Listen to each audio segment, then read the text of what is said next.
right, welcome back to Hannity. We continue with our live studio audience this Friday night.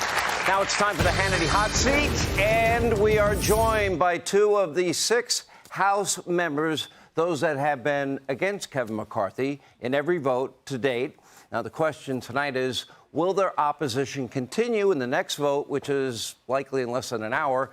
And joining us now, Colorado Congresswoman Lauren Boebert and Florida Congressman Matt Gaetz. Good to see you both. I've been in contact with you both this week.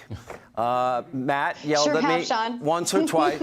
By the way, Laura, Congresswoman, can we settle something? We had a passionate debate this week. We did. Hey, Now, Sean, I welcome you to get passionate like that all the time because LaurenForFreedom.com blew up that night. I hope I raised a lot of money for your next campaign or helped you raise money. But I said to you during that debate, it's interesting how people perceive things. I said, there's probably very little we disagree on.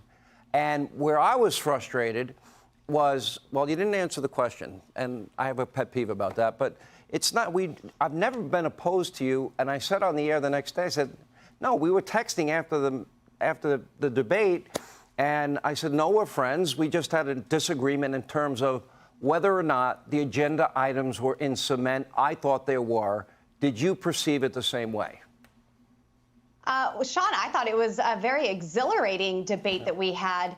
And usually I'm one of the 20 people who are opposing something and you are cheering on. So, we just were on a different side on this issue. And then, of course, there were others on the show like Trey Gowdy that said that we were on there just for personal gain and holding out for that. And nothing could be further from the truth. Myself, Matt Gaetz, and every single one of the 20 conservatives that demanded these changes did so for the good of the country, full stop. Where are you tonight on Kevin McCarthy?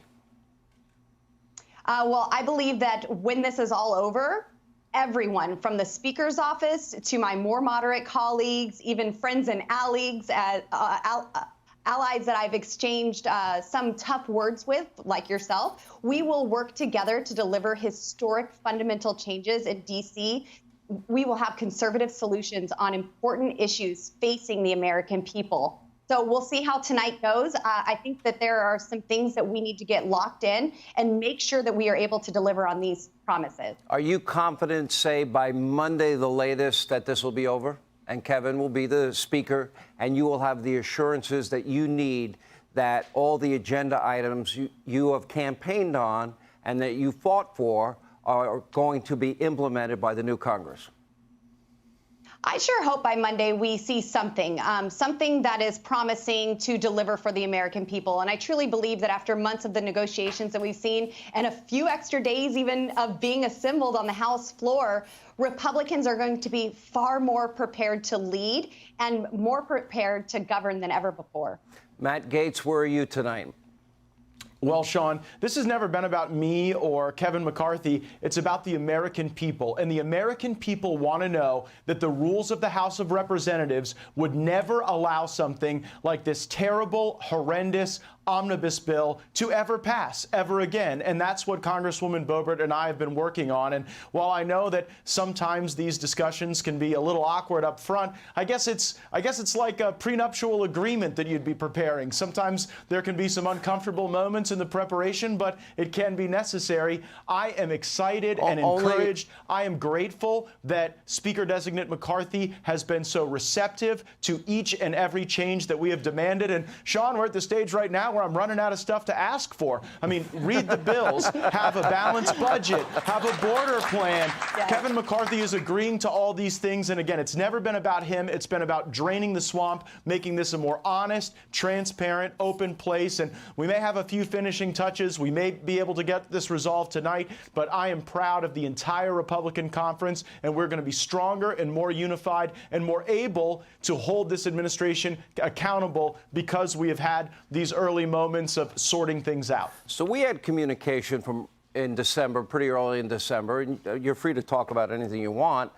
And my admonition to a number of people, because I saw all of this coming, I would have preferred that it happened before January 3rd.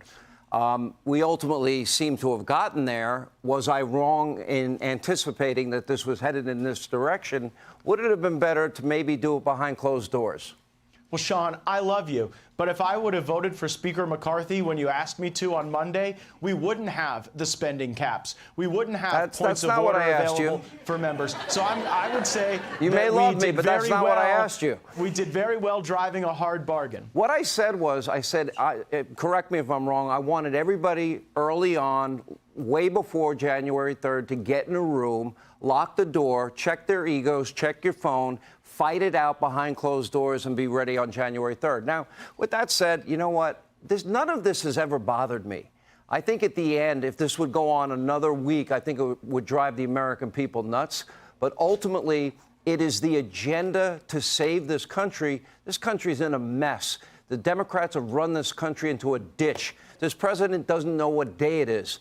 Look at the debt. Look at energy policy. Look at our borders, our southern borders. We need a united Republican Party to fight hard. I think we now have that. Is that a fair statement, Matt Gaetz? I really think that we are coalescing around that vision. I'm very optimistic about where we are right now. Good. But we simply would not allow business as usual to continue. And that wasn't personal toward anyone. That was a problem with Washington that existed under both Republicans and Democrats. And Lauren Boebert and I hear from our constituents that they want this town to change. And these fundamental changes, if we can get the finishing touches on them, they will far outlast Lauren Boebert and I. They will far outlast Kevin McCarthy. And they will be there to deliver for the American people and stop these terrible spending bills that are pushing our country into debt and borrowing against the futures of the next generations. I think we just disagreed at different points. I know things had been agreed to behind closed doors, and maybe it didn't filter down to the rank and file, but also people did want an agreement. They wanted it in writing. They wanted greater commitments. I really don't fault anybody for that. At the end of the day, it's about the country. It's about serving your constituents. It's about the American people and serving them. They are the people that would get hurt if you don't do your job. Anyway, Congressman Gaetz, always great to have you. Congresswoman Boebert, you know what? Thank you for having a passionate debate, and we fully support your candidacy. Already, I'm endorsing you for your next term. Okay, so everybody knows. Thank you so much. I hope people still go to LaurenForFreedom.com, even when it's peaceful. Sure, why not? I'm coming on Hannity. I might as well get a plug-in for the website in my next election. I love it. Hey, Sean Hannity here. Hey, click here to subscribe to Fox News YouTube page and catch our hottest interviews and most compelling analysis. You will not get it anywhere else.